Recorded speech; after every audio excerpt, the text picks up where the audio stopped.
L'Algérie est un pays, pour des raisons historiques, arriéré, sous-développé. Et les jeunes sont déterminés pour le développer.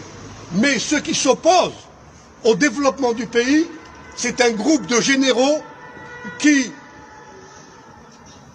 étant la branche militaire du pouvoir exécutif, empêche l'État algérien de fonctionner selon ses propres institutions.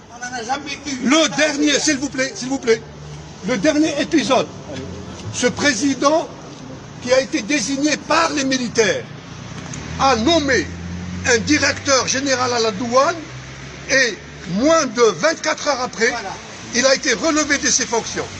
Comment analyser cette anomalie? Cette anomalie est à analyser parce que les institutions ne fonctionnent pas normalement. Les institutions, c'est un groupe de généraux.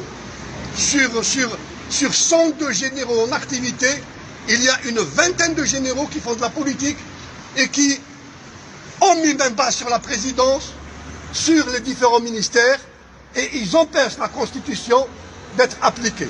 Et c'est pour ça que les Algériens ne s'arrêteront pas jusqu'à ce que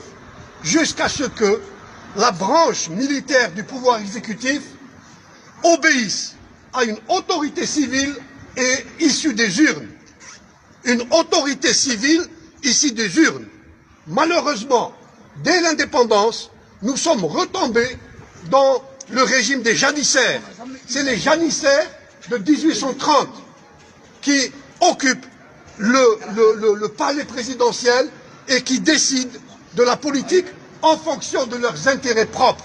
Il y a une dérive mafieuse du commandement militaire. Et évidemment, bien sûr, tous les généraux ne sont pas corrompus.